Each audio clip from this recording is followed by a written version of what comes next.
Então, vamos começar o nosso estudo de hoje, como sempre, com as nossas preces iniciais, depois a meditação e depois a leitura e compartilhamentos.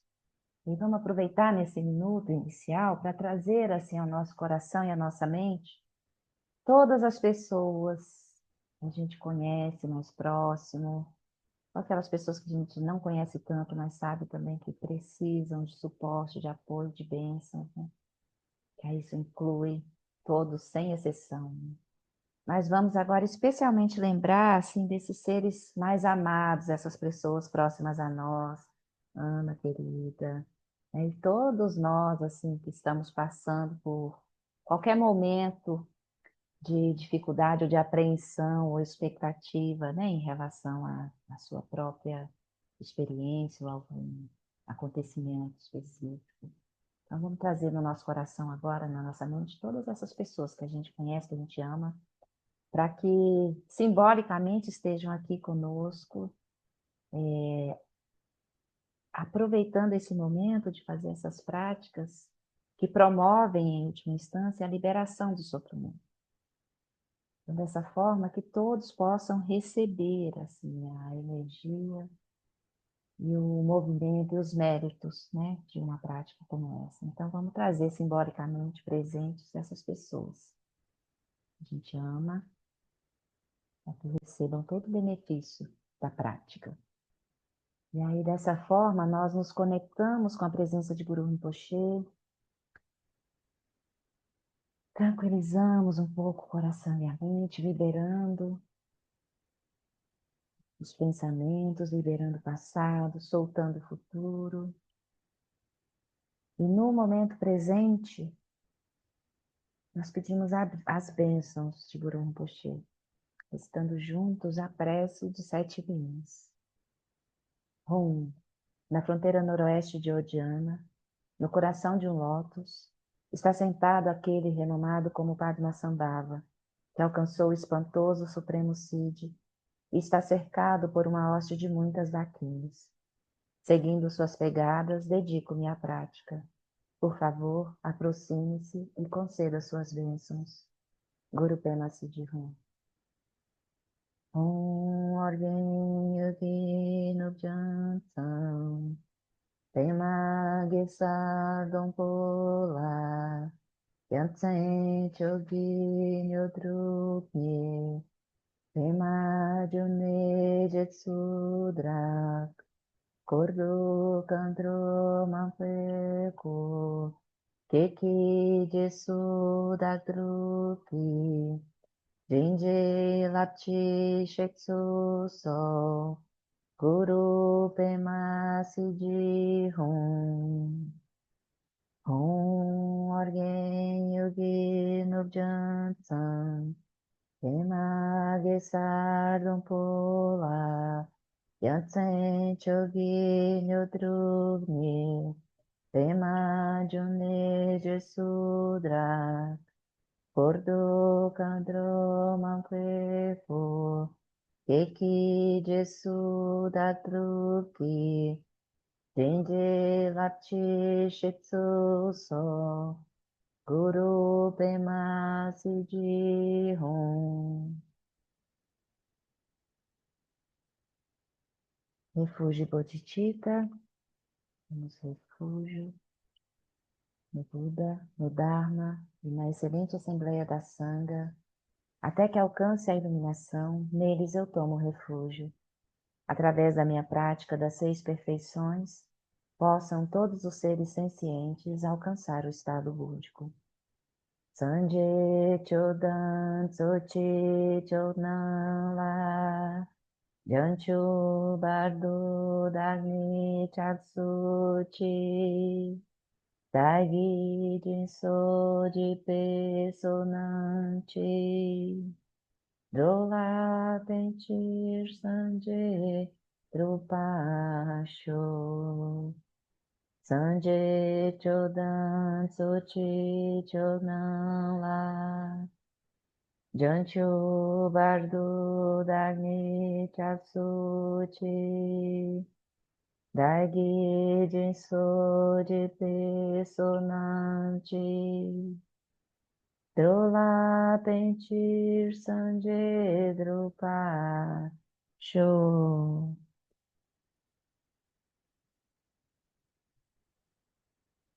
Agora nós passaremos então à meditação, com uma postura confortável para o corpo. E preparem-se para a prática guiada pelo Lama Alan.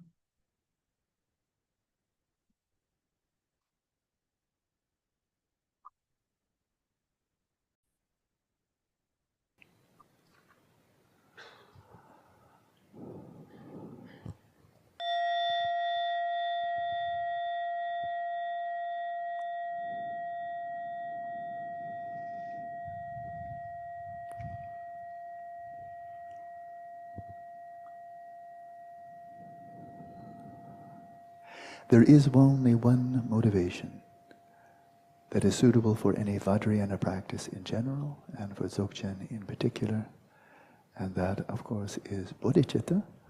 So arouse the bodhicitta as your aspiration, your motivation for engaging in this practice. Existe apenas uma motivação que é adequada para qualquer prática Vajrayana e naturalmente para qualquer prática de Dzogchen, que é cultivar a bodhicitta. Então cultive a bodhicitta agora nesse momento para se dedicar a essa prática.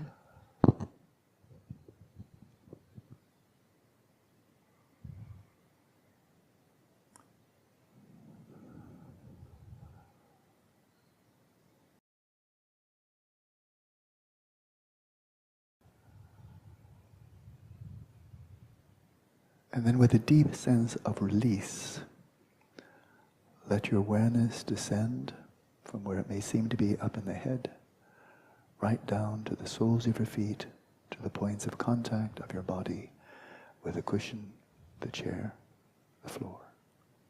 Então, com uma profunda sensação de liberar, permita então que a sua consciência desça do espaço da cabeça, por todo o corpo, até as solas dos pés, os pontos de contato do corpo com o colchonete, os pontos de contato do corpo com a cadeira.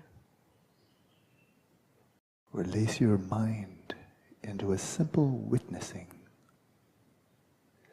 Libere a sua mente em um estado de testemunhar simplesmente. A quiet, non-conceptual, non-reactive mode of simple presence or awareness. Um estado de presença não conceitual, não reativo, de pura presença da consciência.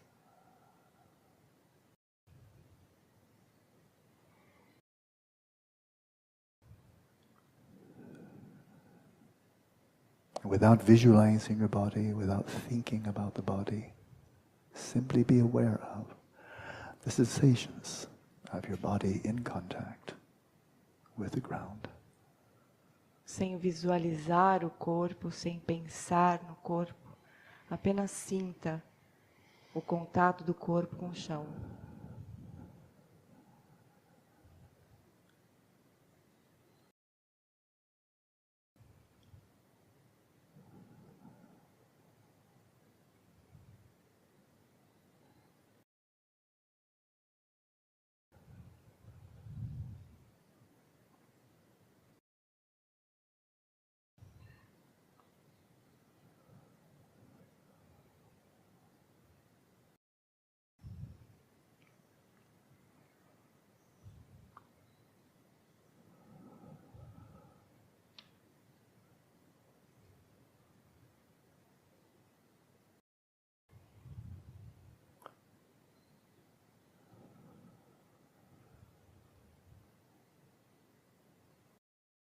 Then like a fragrance filling a room, let your awareness fill, permeate the whole field of your body, from the soles of your feet to the crown of your head. E como uma fragrância preenchendo uma sala, deixe que a sua consciência preencha, permeie todo o espaço do corpo, das solas dos pés ao topo da cabeça. Experience the whole range of tactile sensations arising throughout this somatic space. Sinta todas as sensações táteis que surgem no espaço do corpo, no espaço somático. Both on the surface of the body as well as the interior. Tanto na superfície do corpo como no interior do corpo.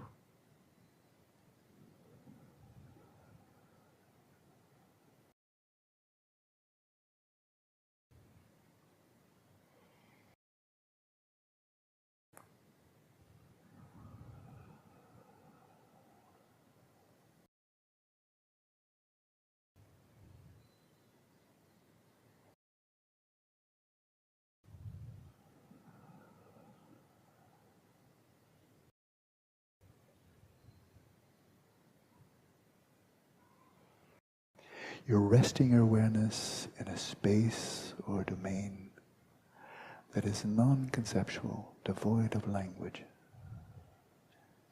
Você permite que a consciência repouse em um espaço que não é conceitual, que é anterior à linguagem. So likewise, let your awareness of this field be also non-conceptual, non-verbal. Da mesma maneira, deixe que a sua consciência também seja não conceitual, não verbal. And yet clearly and discerningly knowing the sensations arising throughout this field. E discriminando claramente todas as sensações que surgem nesse campo.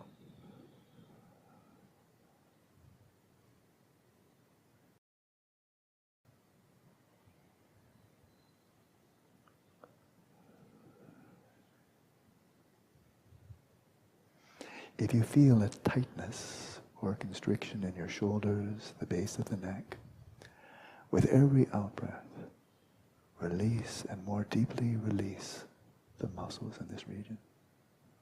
E se você sentir tensão ou rigidez nos ombros ou na base do pescoço, com cada expiração solte a tensão dessas regiões.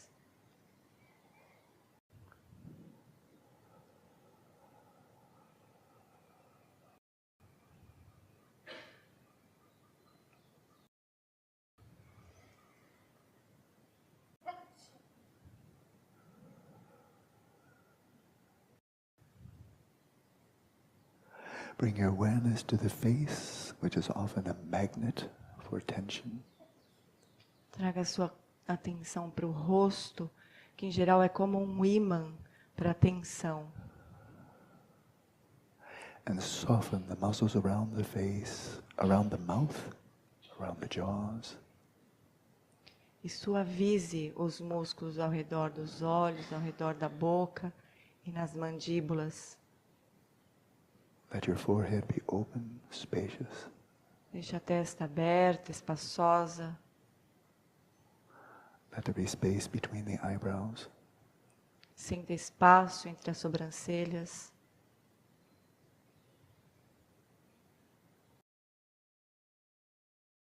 Soften all the muscles around the eyes. Relaxe todos os músculos ao redor dos olhos. And soften the eyes themselves. E solte os olhos também.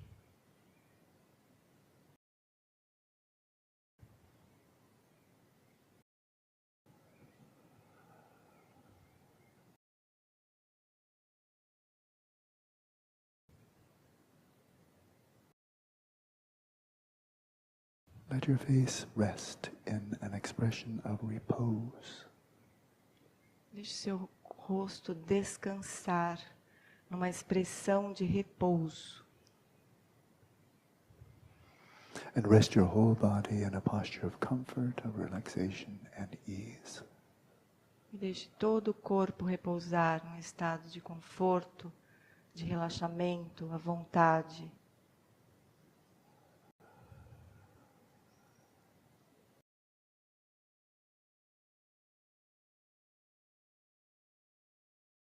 And during the short duration of this session, let your body be still like a mountain, apart from the movements of the breath. E durante a curta duração desta sessão, deixe seu corpo imóvel como uma montanha, com a exceção dos movimentos da respiração.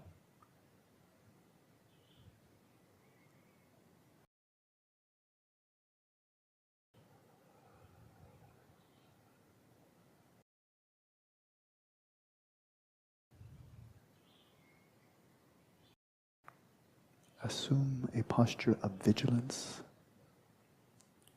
Assuma uma postura de vigilância, With your spine straight, com a espinha ereta, your sternum just slightly lifted, o osso externo levemente elevado abdominal muscles loose and relaxed.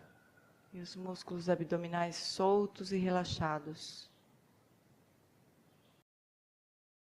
So that when you breathe in, the sensations of the breath flow right down to the belly, which expands as you inhale, contracts as you exhale. Quando você inspira e expira, sinta as sensações da respiração desde o baixo ventre que se distende e relaxa conforme você respira, desde o baixo ventre.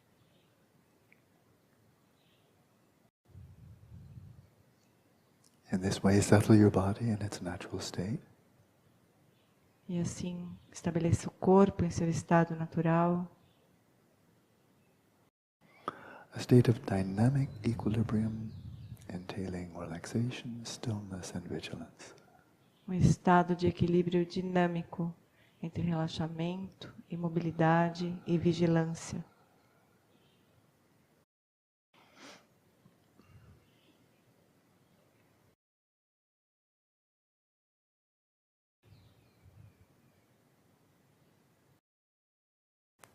Then we settle our speech in its natural state of effortless silence. E nós estabelecemos a fala em seu estado natural de um silêncio sem esforço.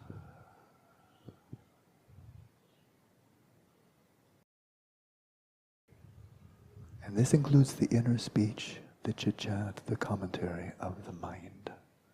E isso inclui a fala, a conversa interna da própria mente.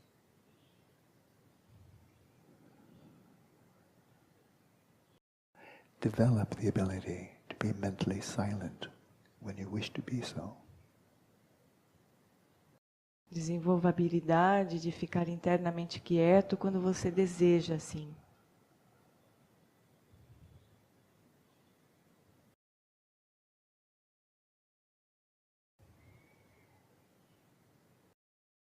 To facilitate this, we settle the respiration in its natural rhythm, unforced, unimpeded. E para facilitar isso, então nós estabelecemos a respiração no ritmo natural, sem forçar e sem impedimentos.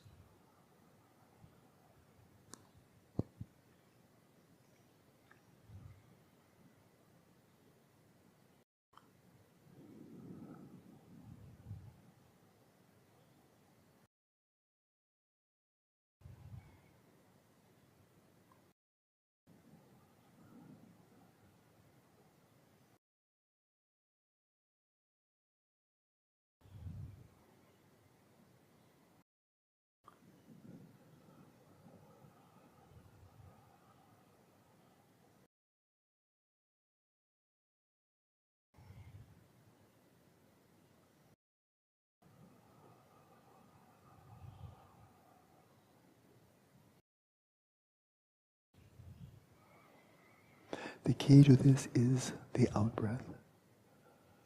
A chave aqui é a expiração. With each exhalation, relax more and more deeply in the body. Com cada expiração, relaxe mais e mais profundamente o corpo.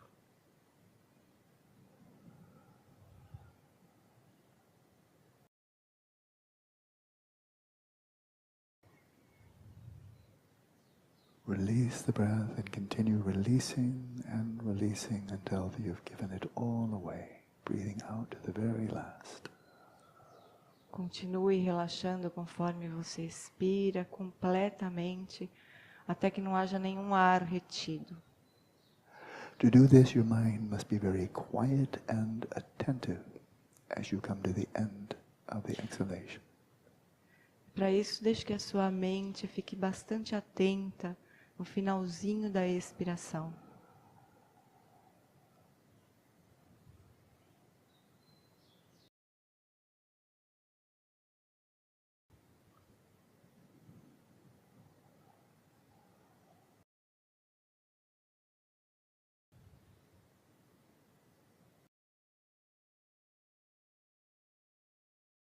And when you come to the very end of the exhalation, then relax even more deeply. E bem no finalzinho da expiração, relaxe ainda mais profundamente. There may be a pause before the next inhalation, in which case let there be a pause and relax. Pode ser que haja uma pausa antes da próxima inspiração e você permite que essa pausa aconteça e relaxe.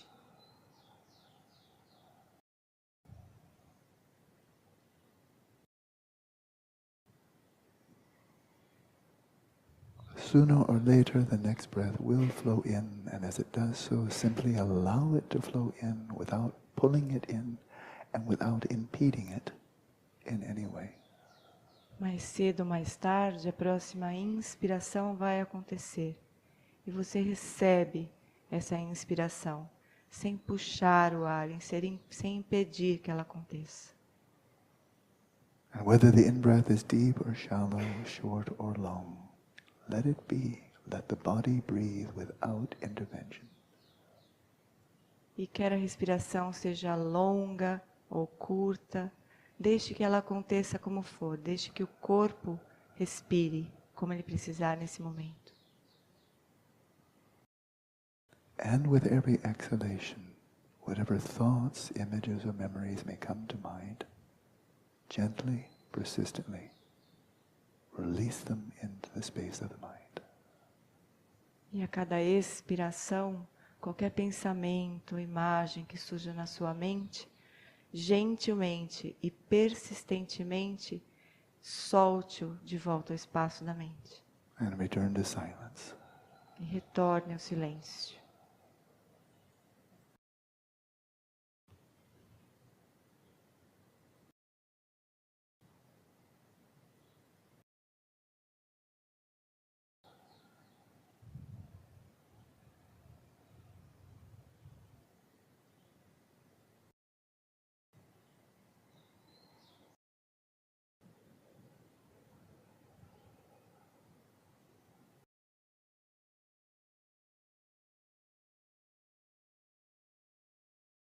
In this way, we settle the respiration in its natural rhythm.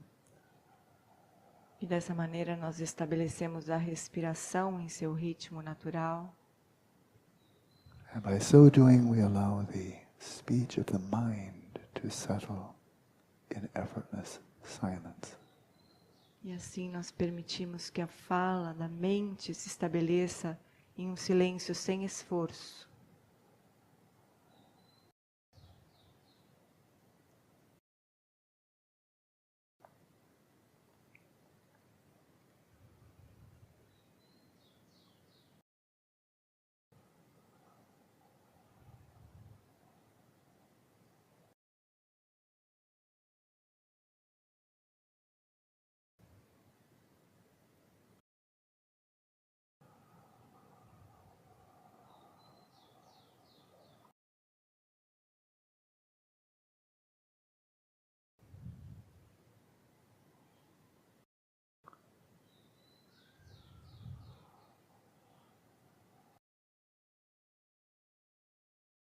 And then we turn to settling the mind in its natural state.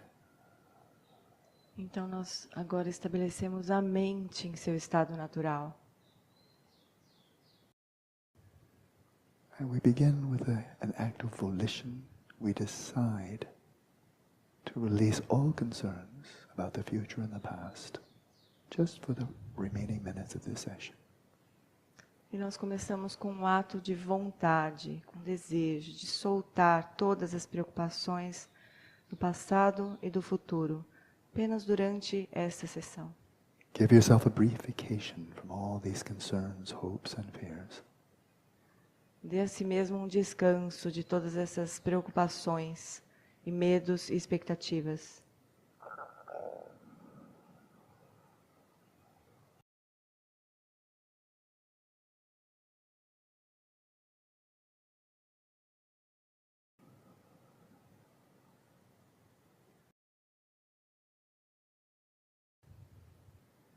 And in the freedom of grasping, the freedom from grasping, of craving, of aversion, awareness comes to rest in the present moment. E com a liberdade das fixações e da aversão, a consciência repousa em sua própria base. Lightly coming to rest in the present moment, like a feather drifting down to the floor. A consciência repousa no momento presente como uma pena caindo ao chão.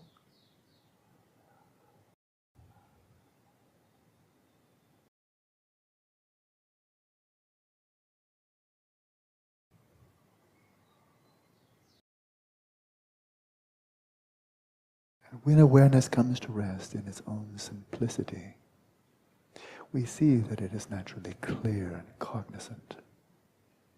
E quando a consciência repousa em sua própria simplicidade, nós vemos que ela é clara, que ela é cognoscente. And rest in that natural clarity or luminosity of your own awareness. E repouse nessa clareza natural da sua própria consciência. Luminosity not in the sense of being bright like a light or having any appearance or color, but luminosity in the sense of being clearly, vividly awake. Repouse na luminosidade da consciência, que não é luminosa em termos de imagens ou de cores, mas é luminosa no sentido de ser perfeitamente clara e desperta.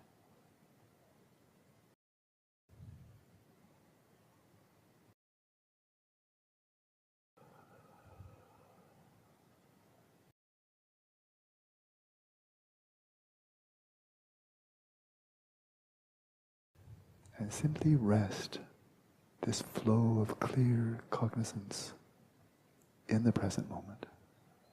E simplesmente repouse nesse fluxo de clareza e de cognoscência no momento presente. Without directing your attention outwards or inwards. Sem dirigir a sua atenção para fora ou para dentro. Without doing anything, without meditating on anything. Sem fazer coisa alguma e sem meditar sobre coisa alguma. Simply rest in this flow of knowing. Apenas repouse nesse fluxo de conhecer.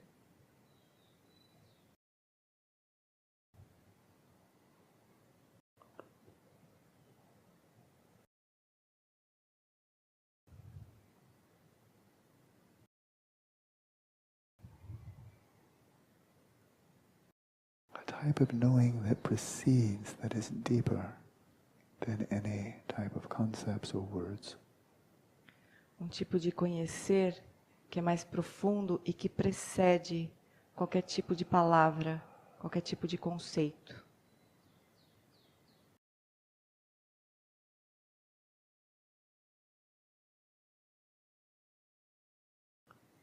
And simply sustain this mindful presence. E apenas sustente essa presença atenta. Without distraction, which means without letting your awareness stray off to any appearances or objects to the mind. Repouse sem distrações, sem permitir que a sua mente se perca, arrastada por aparências ou objetos que surgem para a mente.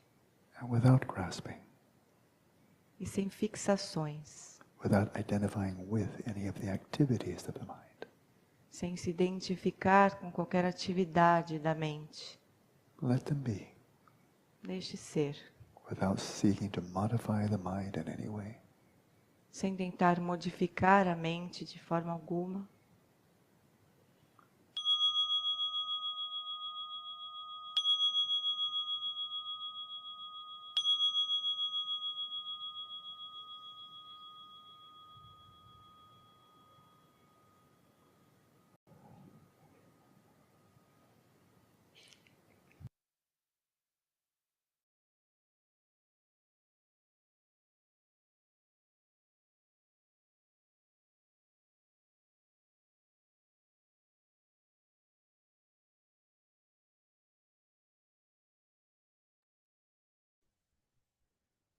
Então, com o tempo, vai retomando a interação com o ambiente externo, movendo o corpo.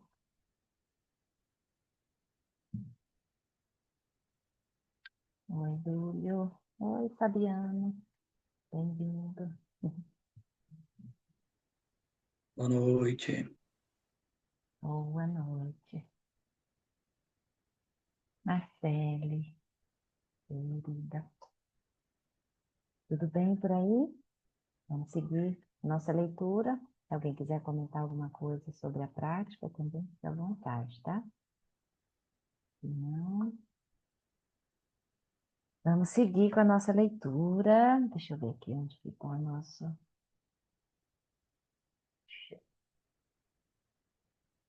Nós estamos aqui, então, no capítulo sobre compaixão. Eu estou sem meu livro físico aqui, no consultório. Vamos ver a página. Mas, vocês encontram aí com facilidade. Estamos nas perguntas e respostas, né? Então, vou compartilhar a tela para a gente seguir. Dá para aumentar um pouquinho o seu som, Meu som está Aline? baixo? Veja se melhorou.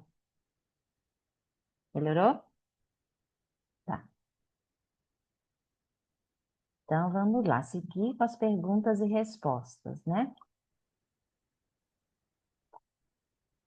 A próxima pergunta foi feita assim: a liberação da emoção da tristeza no choro faz com que nos sintamos bem depois que tudo acaba. Pode ser uma experiência incrivelmente encorajadora. Podemos nos sentir bastante aliviados em um período de tempo bem curto e, de repente, ganharmos uma nova perspectiva. Você está dizendo que podemos transcender todo esse processo? Que a tristeza nunca é necessária? A Yoganala responde: assim como Shantideva comenta que a tristeza pode atuar como combustível para a raiva, ela também pode atuar como combustível para a compaixão. Acredito que é profundamente humano, no melhor sentido do termo, compartilhar da tristeza dos outros. Mas não vejo sentido em permanecer na tristeza como um estado basal da mente, que está ciente do sofrimento no mundo. É crucial estar ciente da extensão e da profundidade do sofrimento no mundo, bem como da ignorância e da maldade, que são as suas fontes, todas elas enormes. Isso pode parecer um convite para um estado fundamental de tristeza, mas se quisermos realmente ser úteis e se desejarmos viver vidas virtuosas, desenvolver e manifestar o nosso potencial, acho que o nosso estado basal precisa ser de vigor, de força e de leveza. Em uma sala cheia de pessoas chorando, o próprio Dalai Lama chora. Quando ele contava essa história, não havia nenhuma implicação de que ele tivesse feito algo errado, ou de que sua prática houvesse falhado nisso. Aquilo simplesmente aconteceu. O florescer daquele episódio espontâneo era também parte da prática. As lágrimas escorrem, purificam e fim, e o estado fundamental foi restaurado. Isso parece saudável. Se o choro surge em você, não há sentido em tentar suprimi-lo. Nem sempre é necessário permanecer no estado basal, mas um estado básico de leveza e vigor, com episódios ocasionais de choro, é um equilíbrio mais saudável do que um estado fundamental de angústia com ocasional leveza. Então, essa pergunta vem depois do Lama falar bastante, né, sobre esse inimigo próximo da compaixão, né, que é o pesar. A gente sucumbir ao pesar, vendo tantas mazelas no mundo, tanto sofrimento, e a gente se afundar nessa tristeza e não conseguir sair daí, né? Então, o que ele está dizendo é que a tristeza, não é que a gente vai bloquear ou eliminar completamente a tristeza, de forma alguma. Mas você vai sentir, mas não vai permanecer ali.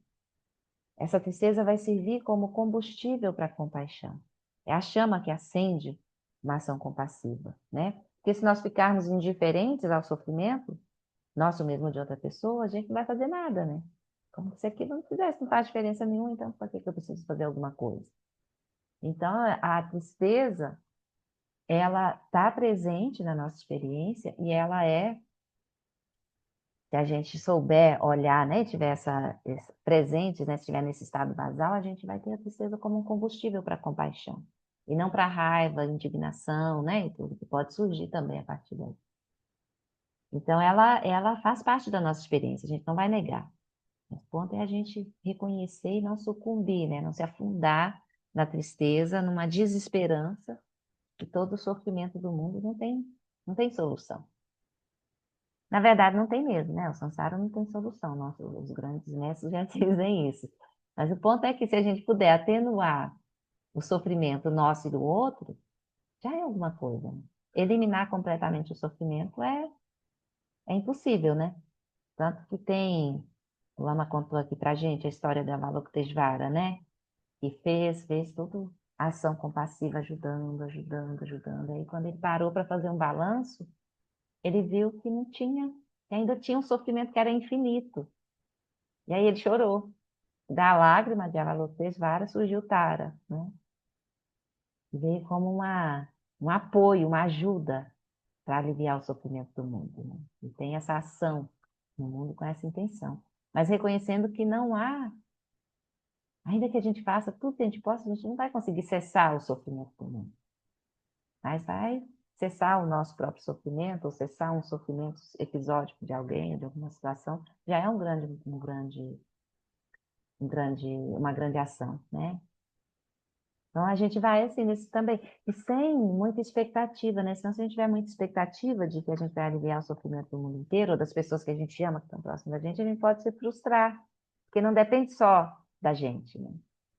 Depende do outro também. Então, a gente vai desenvolvendo sabedoria para reconhecer o que é possível fazer e fazer aquilo que é possível.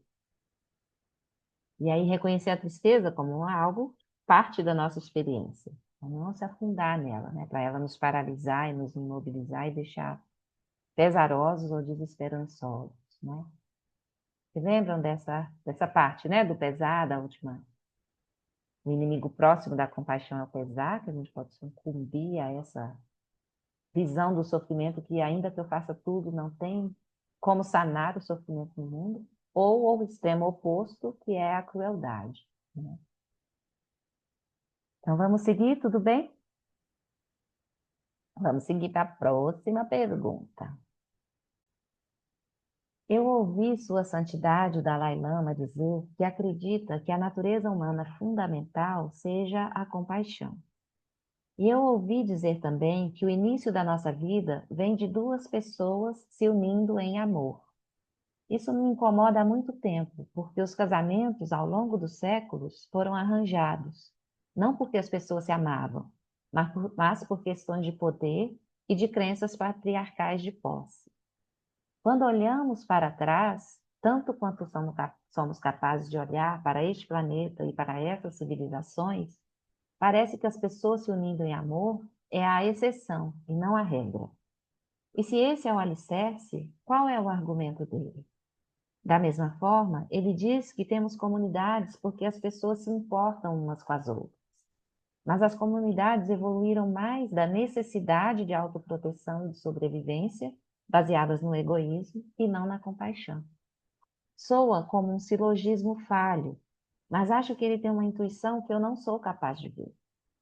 Aí o Lama responde a essa pergunta.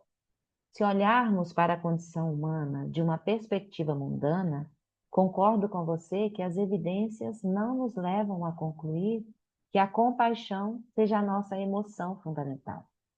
Da mesma forma, se olharmos para a história humana a partir dessa perspectiva, desculpa, gente, não encontraremos nenhuma razão convincente para fundamentar a metáfora de que a nossa existência é como um lótus, como uma joia, com uma joia no centro. Há evidências demais em contrário. E ainda assim,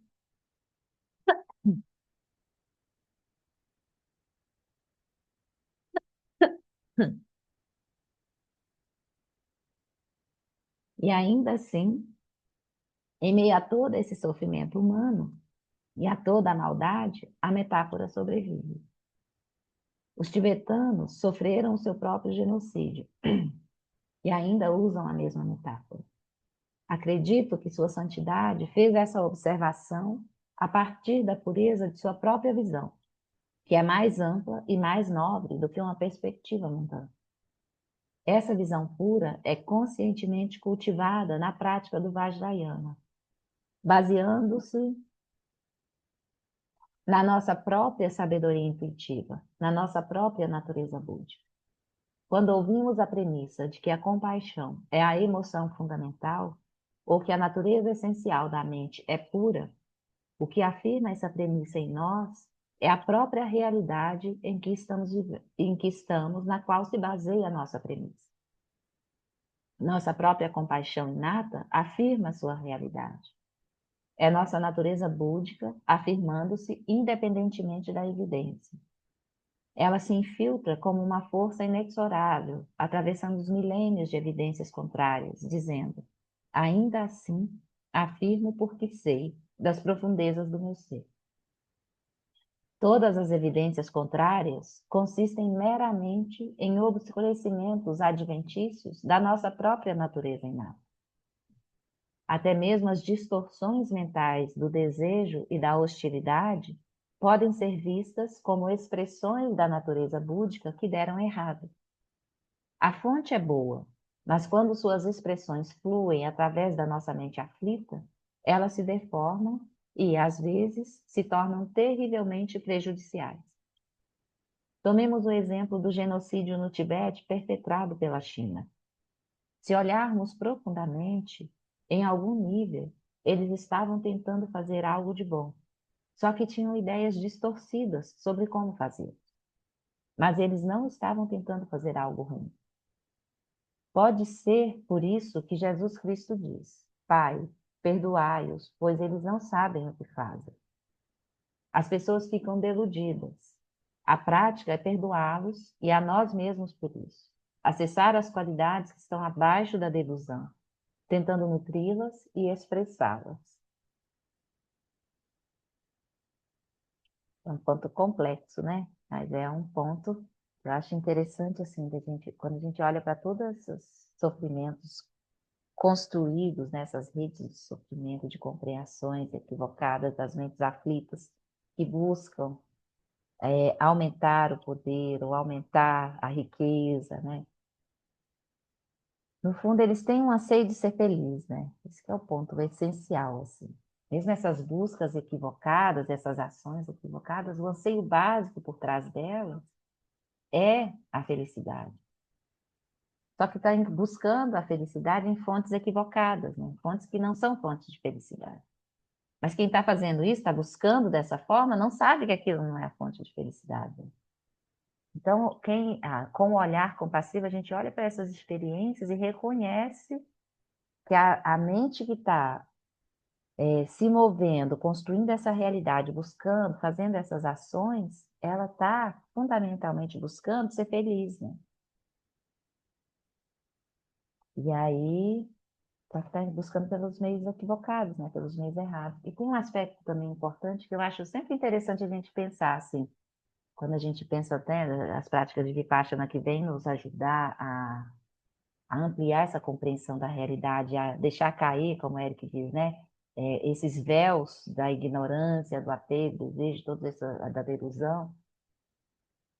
Quando a gente olha para as pessoas que estão construindo o sofrimento da forma que estão construindo, se a gente está repousando na nossa natureza búdica, né, nessa base fundamental do ser, a gente compreende que aquela mente está se movendo por aflições, né, mas reconhece uma liberdade para além dessa experiência de uma mente aflita. E a forma, eu penso, né, eu não tenho essa experiência, então acho que assim, a forma como a gente vê os acontecimentos lá fora é a forma que a nossa mente tem a possibilidade de conceber essas experiências que são percebidas. Então, se a gente não tem ainda, aí pensando, né, do que é para mim podem me ajudar a entender. A gente pode se ajudar a entender, né? Pensando assim, como é ver que essas relações se estabelecem movidas por amor e compaixão, se eu não tenho uma capacidade de perceber isso a partir da minha natureza búdica, né, que é livre completamente, né, de julgamentos, de condicionamentos, de rótulos, de tudo, né, de suposições. Então, tudo que eu vi nessas construções, né, dessas relações, ela vai ser percebida por essa mente que é condicionada, né? Que tem os referenciais, que vai rotular, que vai entender aquilo de uma forma ou de outra. Então, vai ser difícil para a gente perceber todas as relações como estabelecidas a partir dessa experiência de amor e compaixão. Porque a gente mesmo não tem isso tão claro na nossa experiência, assim, porque ela está ainda encoberta, né, por essa névoa dos nossos próprios obscurecimentos. Não sei, né? Então, quando a gente tiver, algum de nós aqui estiver repousando na natureza búdica, completamente liberado, né? E com a sabedoria jorrando por todas, aí fala para nós como é, ver desse lugar, né? Cris, pode falar, querida.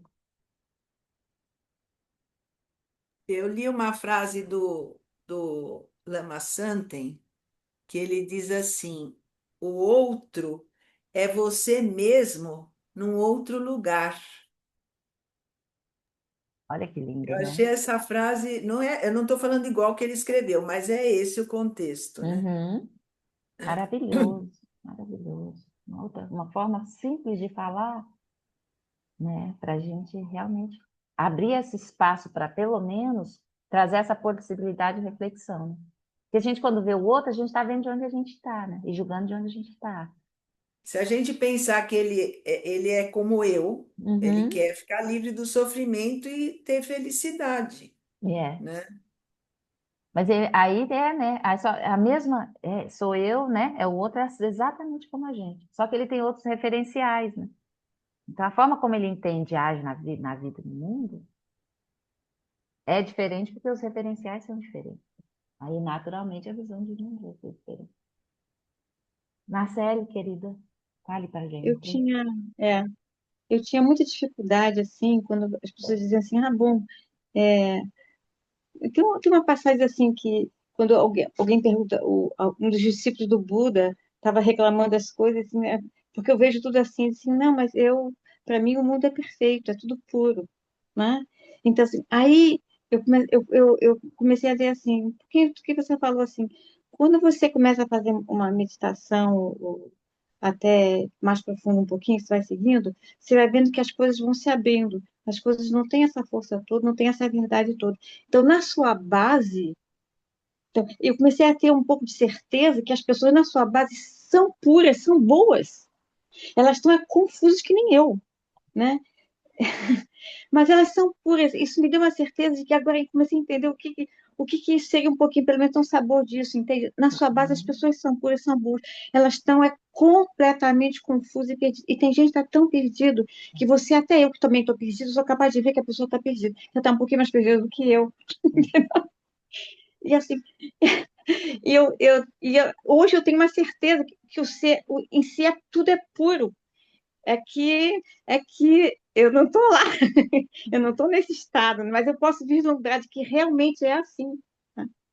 Então, Maravilhoso. né? Então assim, isso, isso até quem estuda mais o Tantra, assim, isso vem, né, que na sua base é a pureza. Por que Uhum. a pureza, tudo é puro, né? Essas construções aqui. Então, é como eu vejo, como o Buda dizia, eu vejo tudo puro. Claro que ele vê tudo puro, ele é um Buda. Quem vê tudo Exato, confuso sou eu. Mas pelo exato. menos assim, apaziguou um pouco essa confusão. Porque tudo eu sentia assim, passei chorando, eu tive vontade de chorar junto, entendeu? Mas assim, né, os familiares, os pacientes, mas assim, é que eles estão tão confusos, mas assim, e nessa pureza, o mais lindo é que nessa pureza tem uma compaixão que é incomensurável, que a gente no nosso modo de vida, a gente não tem capaz de, é que a gente não alcança, mas é uma compaixão enorme de ver que o ser é tão lindo, mas ele está completamente perdido. Abre um espaço enorme de conexão, né, Marcele? Ah, total, com qualquer pessoa. Até se botar esses políticos loucos aqui, eles então estão mais perdidos do que nunca. Eles estão completamente perdidos. É.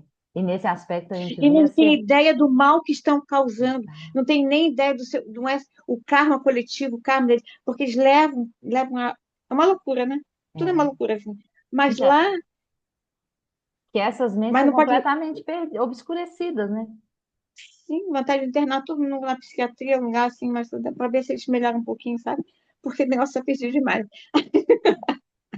Isso não dá para a gente fazer, né? Mas nós podemos dedicar os Mas assim, mas méritos, né? na sua base, o ser é puro. É, É puro e é naturalmente nessa pureza, porque se não tivesse a compaixão, poderia ter outras coisas assim que a compaixão é, é o mais lindo que o ser tem. Aliás, qual é o sentimento mais lindo que você tem? É sua compaixão. Não tem outra coisa mais linda que isso, mais abrangente do que isso, né? é, Só que a nossa é uma dose mínima, né? Não é uma dose homeopática, mas esses seres iluminados, eles têm somente compaixão, eles não reagem, só têm a compaixão. exato. Obrigada, Marcele. E é isso, a gente vai aspirar, né? Chegar nesse lugar também. É, eu nem Que não sei, é lá, né? É só chegar nessa experiência, nessa liberdade é, completa, né? Porque não tem lugar nenhum para chegar, na verdade, né? Ah, é só já está deixar aí, cair tudo já isso. está aí, está tudo aí, É, está tudo já está aí. presente, A é só gente que está tomar confuso. contato, né? Tem que É, tomar a contato gente está para. muito confuso. A gente está muito confuso. A É. gente vive muita confusão. E assimila a confusão dos outros ainda, então fica tudo mais aumentado. E Então, pior quando a gente cai na correnteza da confusão dos outros, né? Naquela cascata enlouquecida e vai junto, né? mas a Aí, gente, aí se dá um passinho para trás, você vê que tá perdidinho. é. Tá perdidinho, perdido. Mas Obrigada, sim, Marcelo. a ideia não, quer dizer, a gente vê isso com os pacientes, e mesmo que em casa, como, como manter uma certa presença, porque senão eu não posso ajudar nada. É. Eu não tenho a mínima condição de ajudar se eu vou sofrer, entrar no sofrimento do outro. Não é ser indiferente, muito pelo contrário. Muito pelo contrário, porque se eu sofrer muito, se eu sofrer com o outro, eu não vou ajudar em nada. Mas se eu conseguir me distanciar um pouquinho, eu tenho uma condição, tenho um pouquinho, a condição de ter um pouquinho de lucidez para poder ajudar. E uma compaixão enorme. Tá, isso mesmo. Então, é exatamente o oposto que a gente pensa, né? Se a gente não sofrer junto, que não está ajudando. Não, a ajuda maior é um passinho para trás, É. E tá ali, né? olhar É, e muito amor. Muito amor. muito. É, compaixão e amor estão juntinhos, né? Aninha, eu Paulo, obrigada, Marcelo, querida. Desculpa. Imagina, compartilhamento maravilhoso. E a gente precisa compartilhar, assim, compaixão é isso, a gente precisa trazer, né, um escopo abrangente de vivências, de experiências, para a gente ampliar um pouco mais a nossa percepção. Não, a gente fica só lendo, lendo, lendo, aí fica muito teórico, né? Eu gosto quando a gente compartilha, porque amplia um pouco mais essa visão da compaixão em ação, né? Obrigada. Aninha ou Paulo podem falar. Eu ainda não tenho essa capacidade de ver a pureza do outro, que é um aprendizado maravilhoso, porque na minha formação eu sempre dizia assim, você não deve julgar, é feio julgar, mas como não julgar, né? Como amar? Eu não sabia como fazer isso, então acabei andando no meio deludido mesmo. E uma experiência pessoal nesse sentido, então, não de ver a pureza do outro, mas depois de constatar a minha, o meu engano, foi quando uma colega de trabalho nunca retribuía o cumprimento, eu dizia bom dia, ela nem se mexia, eu dizia boa tarde, ela nem se mexia. E eu fico naquela, poxa, o que será, né? Será que é antipático, que eu fiz alguma coisa errada? Até que o meu gerente disse, não, ela é assim mesmo, né? Não, nem adianta. Mas eu vou continuar. Bom dia. Até um dia que ela foi alocada para trabalhar na minha equipe. Eu disse, "Ih, agora vai ser." E, para começar, ela foi uma das melhores colegas de trabalho, né? Em termos de esforço, produtividade, etc. e tal. Aí um belo dia ela chegou assim do nada, sentou-se do meu lado, fez assim, ó. Eu fiquei olhando, será que eu brinco, né? Porque o homem sempre se atrapalha com essas coisas. Aí disse, não, comprei um aparelho novo, esse aqui é top de linha, agora eu estou ouvindo tudo. Então a Olha, minha visão estava completamente equivocada com ela e eu caí do cavalo bonito. gente, olha que aprendizado, né, Paulo? E aí, a gente, às vezes, para nossa experiência, gente, quantas vezes a gente julga sem saber o que o outro está passando, né? O outro está vivendo, qual é a realidade, né? Quais são as referências, assim, do outro nesse sentido, né? Os sentidos físicos ali. Então, que vai trazer esse referencial, né, de relação, de convivência, de escuta, de fala. A gente não tem ideia de que universo o outro está habitando, né? Que bom que você teve essa paciência. Você pode não ter tido uma compaixão no primeiro momento, mas teve paciência. Ó, sabedoria. Isso é uma paramita, né? Muito bom. Cris, querida, quer falar? Obrigada, Paulo. Não, é que o Richard Davidson, ele passou uns vídeos numa palestra que eu assisti, de uma criança pequenininha, acho que de 2 anos mais ou menos, e aí entra uma pessoa cheia de livros, e aí tenta abrir a porta do armário e não consegue, a criança fica olhando. Aí ela levanta, ela está lá sentadinha, ela levanta, meio cambaleando, vai lá e abre a porta.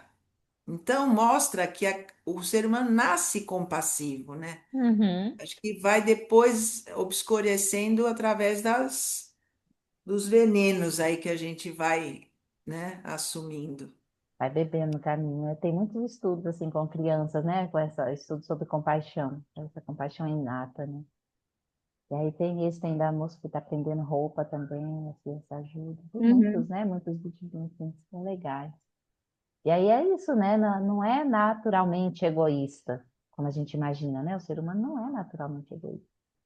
Mas a gente tem essa ideia, né? A gente amplia um pouco, aí assiste esses vídeos, ouve, fala, troca ideia, né? Aí vai ampliando a nossa percepção, né? Eu acho que tem bem um aspecto também, assim, de quando a nossa mente está muito encerrada em um aspecto específico de uma experiência, é difícil para a gente acessar e se mover e compreender com a compaixão. Então, quando a gente solta aquilo que está, né, uma mente estreita, solta e permite que amplie a nossa visão, pode ser que a gente perceba outros fatores, aí a compaixão fica mais fácil de ser acessada. Então, Paulo, na experiência dele, num primeiro momento, estava só a mente fechada no fato da colega não responder ao bom dia, né? Depois, quando ele soltou aquilo, né, e ele ampliou um pouco a visão que ela trouxe outros aspectos, né, que aí ele pôde perceber que tem outras experiências ali colocadas que faziam com que ela agisse daquela forma. Não é que ela é egoísta ou autocentrada, né? E aí, quando a gente solta, por isso é importante a gente fazer as práticas de shamatha também, né? A gente habituar cada vez mais profundamente a soltar tudo isso que prende, que contrai, que encerra a nossa mente nas experiências específicas, nos objetos específicos, nas características específicas, né? Ou nas vivências específicas, porque a gente, quando tem dificuldade com alguém, é aquela velha história, né? A gente lida com a pessoa, lembra da pessoa, revive o acontecimento como um fato isolado, sem contextualizar, né? Sem ver em perspectiva. Então, quando a gente amplia, solta essa ideia de um fato específico, de uma fala específica, e amplia a nossa visão para o que é essa pessoa antes ou depois, e depois desse acontecimento, muda a nossa visão e a nossa relação com a pessoa e com o acontecimento, inclusive. A gente vai treinando, treinando, treinando, aí faz shamatha, faz vipassana, faz as práticas das quatro incomensuráveis, né? Pensa sobre isso, comenta sobre isso. E a gente vai cada vez mais tornando isso vivo no nosso coração, mente, vivo e mais frequente, né? Presente, se manifestando mais frequentemente. Vamos seguir mais um pouquinho na leitura? Temos tempo? Vamos lá. Então, agora acabou essa sessão de perguntas e respostas. Aí vamos ter aqui uma orientação de prática que eu vou ler. Eu vou ler devagar, vocês assim vão prestando bem atenção, né? Para a gente, de forma indireta, já trazer, de forma indireta não, de forma mais dinâmica, trazer essa orientação enquanto eu vou ler. A compaixão por uma pessoa em sofrimento é uma meditação conduzida. A meditação do cultivo da compaixão é apresentada em um formato ligeiramente diferente da meditação da bondade amorosa.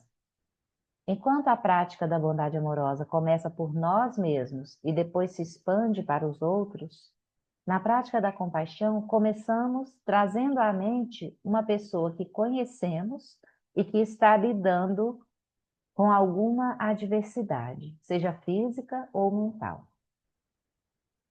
Traga essa pessoa à mente da forma mais nítida possível e imagine toda a situação.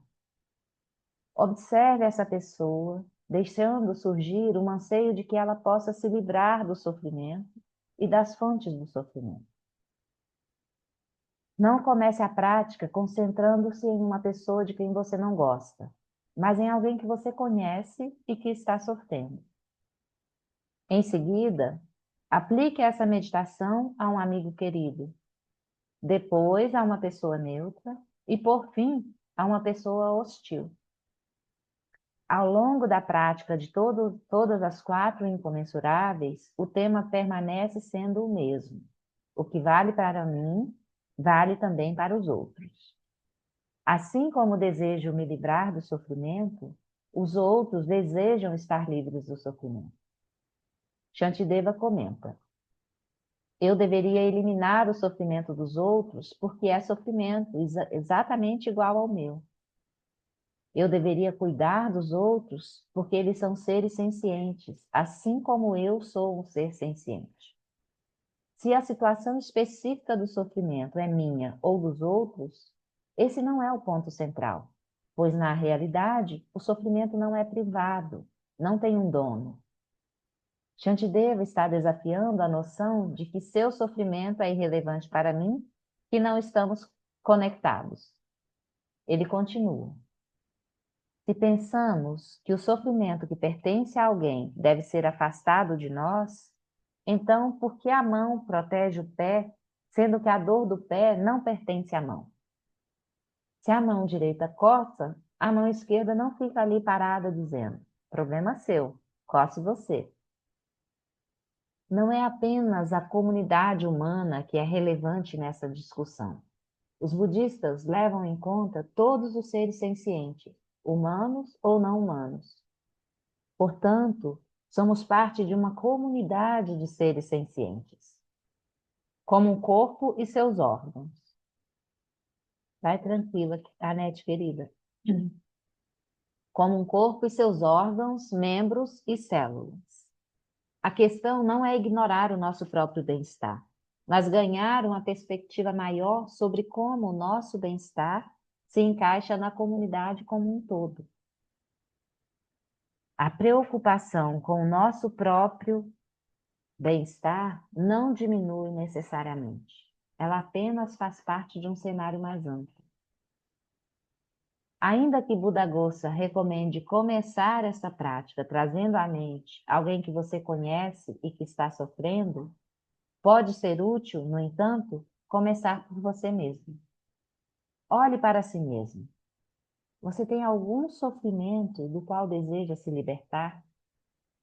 Alguma ansiedade, algum problema, alguma fonte de angústia física ou mental? Alguma coisa lhe causa medo?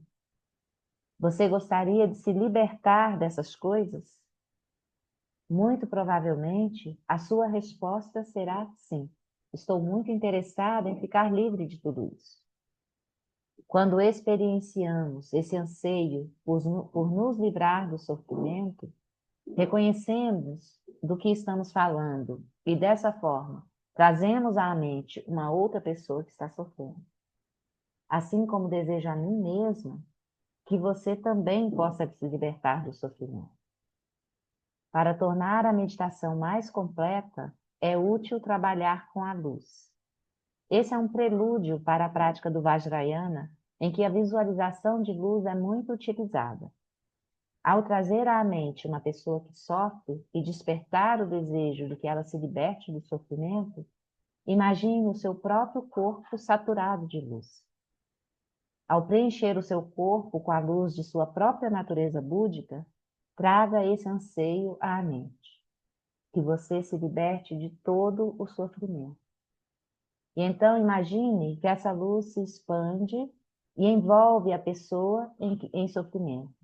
E imagine essa pessoa sendo liberada do sofrimento e de suas fontes. Na segunda metade da sessão, envie a sua mente compassiva para os 4 cantos do mundo, como fizemos anteriormente, na sessão antes dessa. Então, aqui a orientação de prática para a gente fazer a nossa meditação da compaixão, né? E a gente começa uma orientação possível, né? A gente começar pelas pessoas que a gente ama. Reconhecer o sofrimento dessa pessoa próxima. E desejar no nosso coração, nosso coração e mente, desejar que essa pessoa se liberte do sofrimento e das fontes do sofrimento. E aí a gente vai expandindo, né? Uma pessoa conhecida, para neutra, e aí vai. E uma outra forma é a gente começar por nós mesmos. Começando por nós mesmos, reconhecendo o sofrimento na nossa experiência e reconhecendo como esse sofrimento é construído.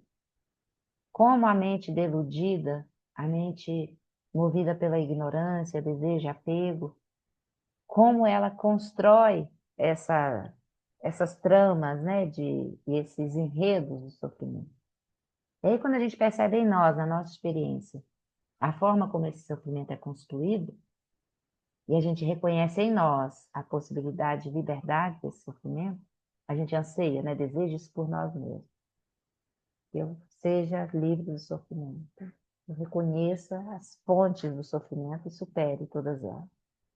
Quando a gente reconhece essa possibilidade em nós, a gente vê isso com mais clareza no outro também. A gente reconhece essa liberdade, apesar de toda a mente aflita que está ali operando. Como a Marcele disse, né? Há uma natureza pura de base. Só que há um monte de obscurecimento, de coisas encobrindo essa natureza búdica essencial, essa pureza essencial, que a pessoa não consegue acessar aquilo. Então a gente reconhece isso, deseja que a pessoa seja capaz, que ela possa superar o sofrimento, que ela possa reconhecer as fontes do sofrimento e superá-las também.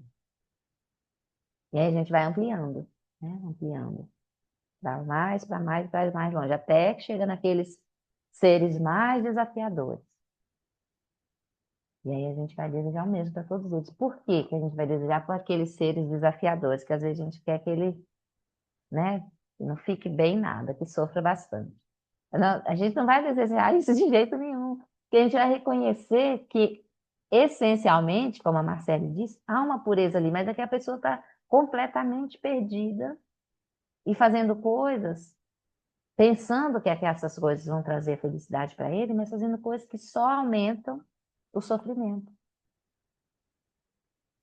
Então, se eu preciso me manter no poder, eu faço N coisas para me manter no poder, que vai a mente fica aflita sempre, constantemente, buscando subterfúgios, né, para fazer aquilo. Se eu quero ter mais riqueza, a mente vai buscando meios, e olha a aflição ali colocada, plantada. Né?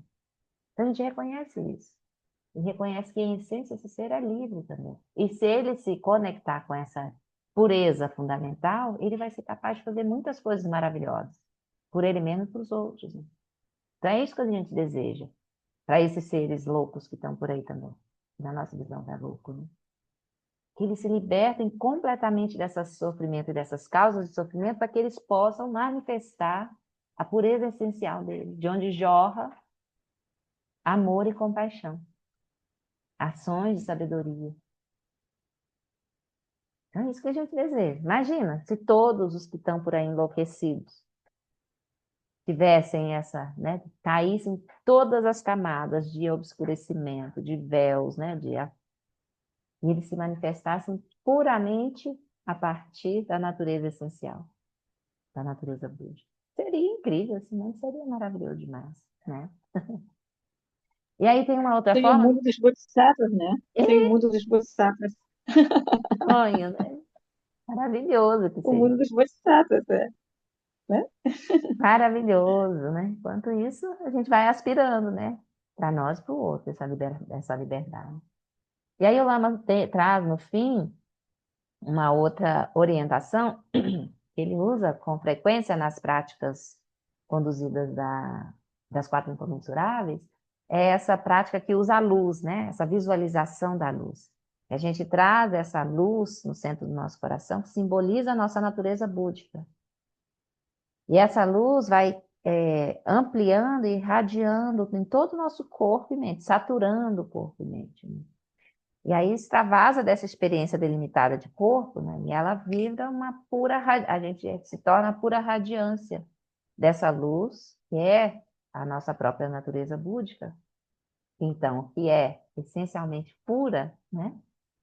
Amorosa, compassiva, e essa luz irradia, né, do nosso corpo e mente, e toca todos os seres.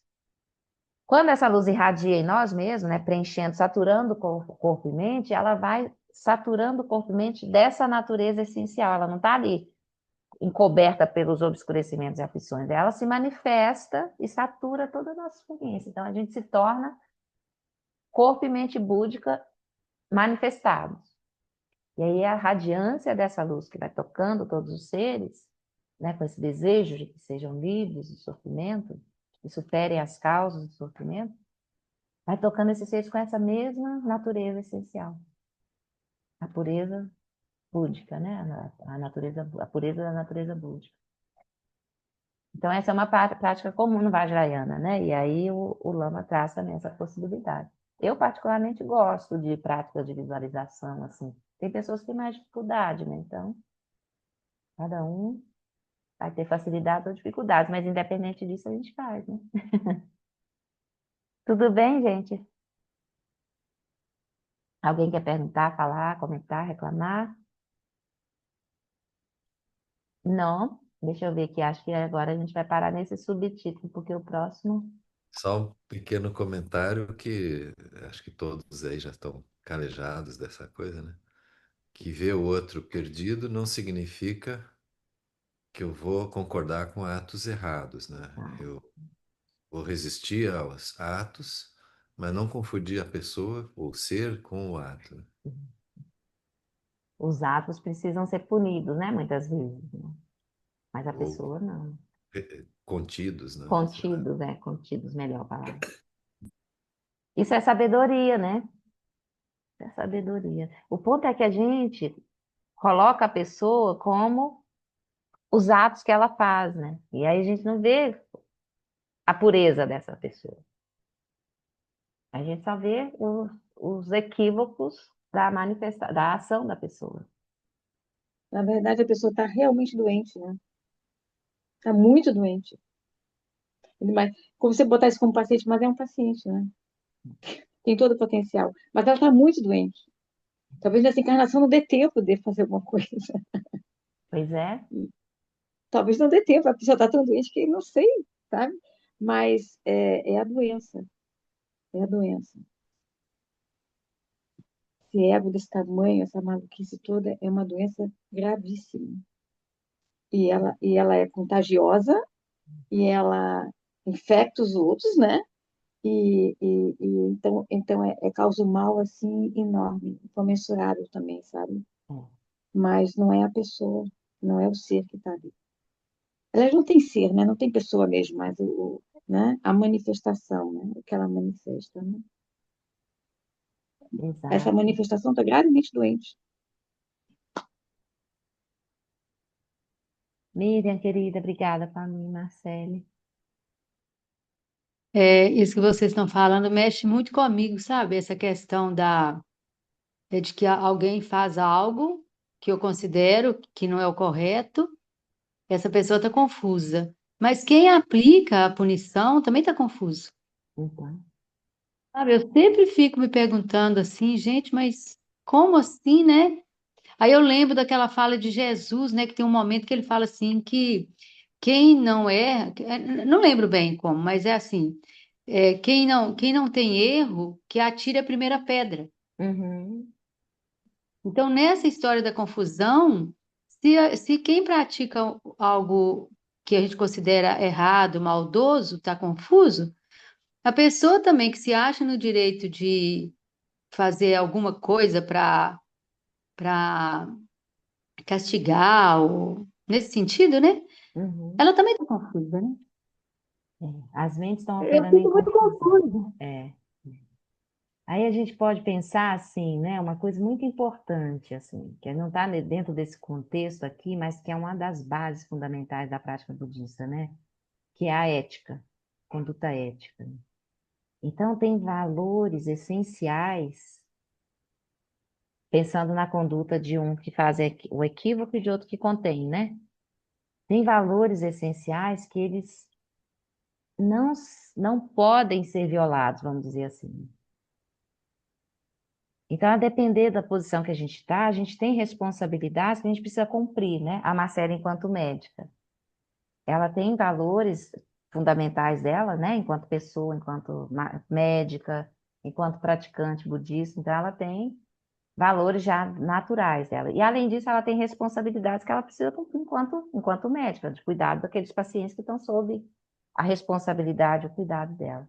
Ela não pode negligenciar, né? Se Uhum. ela negligenciar esses pacientes, vem um superior, né? Um gestor lá do hospital, não sei onde a Marcele trabalha, e vai falar, olha, essa sua conduta não é admissível, então você vai ter, sei lá, uma punição X ou Y. Não sei que tipo de punição poderia ter nesse caso, né, Marcelo? Mas porque tem pessoas vulneráveis que dependem dela executar o trabalho dela, que é a responsabilidade dela, de cuidar dessas pessoas. E se ela negligencia, ela está apta, né, a ser contida, né? Ou punida, mas o punida eu acho um termo meio inadequado, assim, mas eu acho que contida talvez seja, contida no sentido, assim, de parar a ação dela, né, que tá equivocada, que tá errada.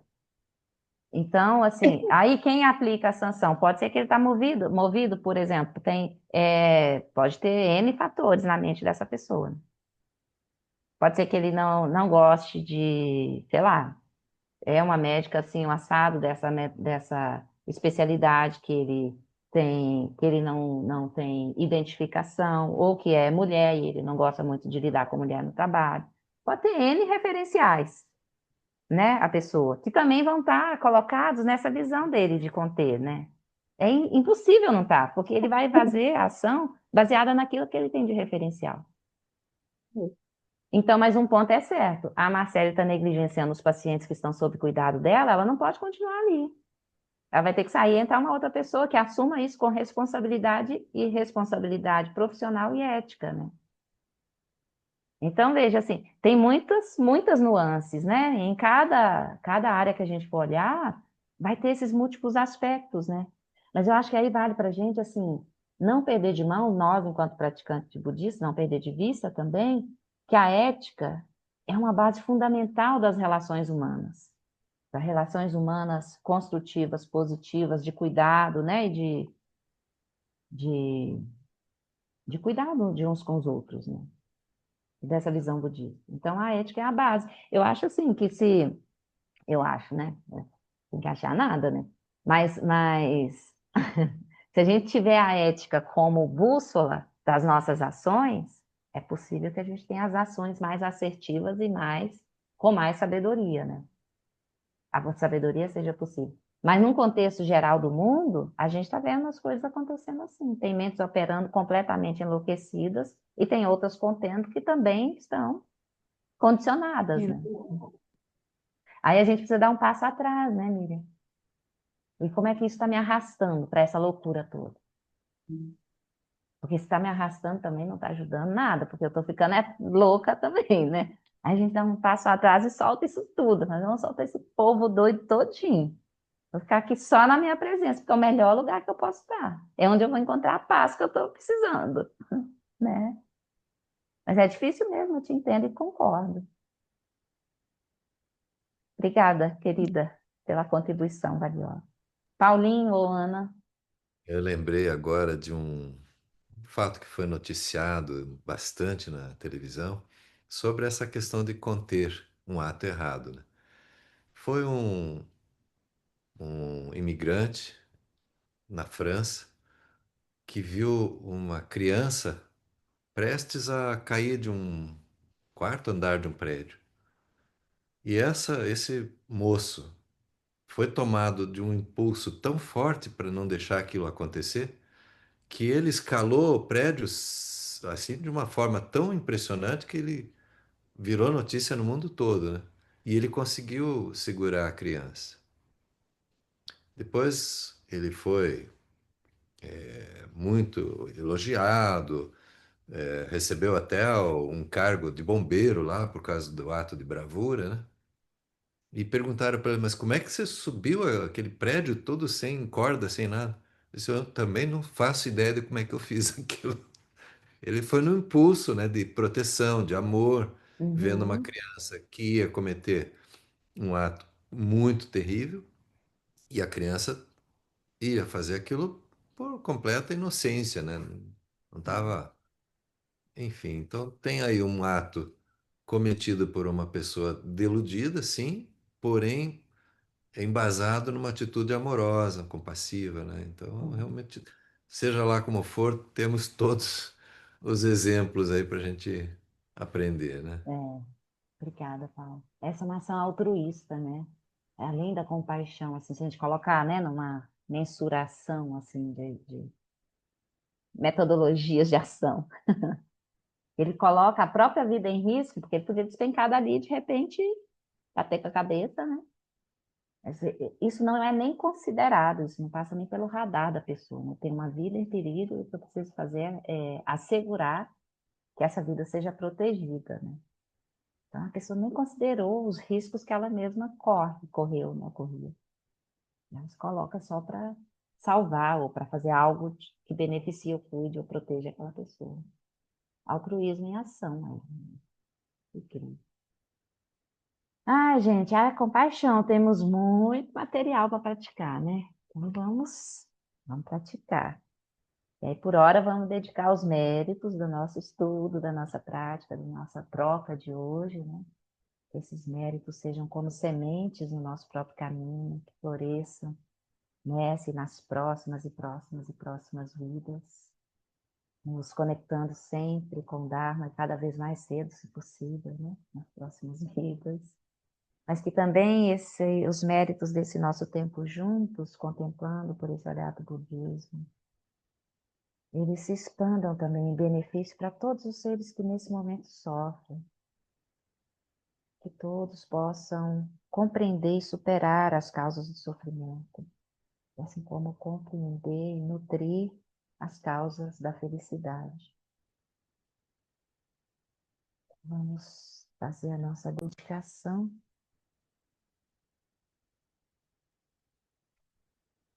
Por esta acumulação de méritos, possa eu obter a onisciência que tudo vê e possam todas as falhas ser superadas. E do turbilhão de ondas revoltas, do nascimento, velhice, doença e morte, deste oceano de Sansara, possa eu liberar os seres. Sonandi tantesi pani, todenye pedrana panjeshin. Keganati balontropai, se betsoledo adroacho. Por essa virtude, possa eu rapidamente realizar o lama de Odiana e possa eu conduzir todos os seres a esse estado de realização. Dewadinho Dudá, Ogelama Degume, Doatike Malupá, Deisala Gopá, Show. Aline, deixa eu falar só mais uma coisinha. Sim, sim. Se essas pessoas pudessem ver o que estão fazendo, não fariam. Se elas pudessem ver um pouquinho o que estão fazendo, elas não fariam. Porque a cegueira Exatamente. É a cegueira. Desculpa te usar Isso como isso que exemplo. dá uma dor, sabe? Porque se elas pudessem ver um pouquinho, elas não fariam isso. Elas não podem. Desculpa te Nesse usar momento, como não podem. exemplo, Marcela, eu sei que você é uma profissional Desculpa. extraordinária, assim, né? Só de contextualizar. Mas é exatamente isso. Essa cegueira é Essa que cegueira. as pessoas, e especialmente as pessoas que têm mais poder ou mais É. possibilidade, é o que influenciam muitas vidas, né, com as suas Sim, ações. muitas, multidões, populações, o planeta todo chacoalhando, Né? né? Tudo pela cegueira, por não poder ver. Se fosse um pouquinho só, já não fariam. Essa aqui é a dor que eu sinto assim, sabe? Porque se pudesse ver um pouquinho, não fariam isso. Pois Só- é. Desculpa. E a gente não tem o que fazer, né, assim, para essas pessoas, mas eu acho que isso é uma coisa muito importante que está ao nosso alcance, assim, é reconhecer e dedicar os méritos, né? A Com dedicação de certeza. méritos é muito, muito poderosa. Então a gente pode fazer isso, né? Isso dá para a gente fazer, mudar a mentalidade, a visão da outra pessoa, realmente. Às vezes, nem quem está próximo a gente não consegue. Imagina quem está, né? Não tem nem acesso. Mas a gente dedica os méritos para esses seres também, tão deludidos, para que eles consigam em algum momento se liberar completamente e ver. É. Obrigada, gente.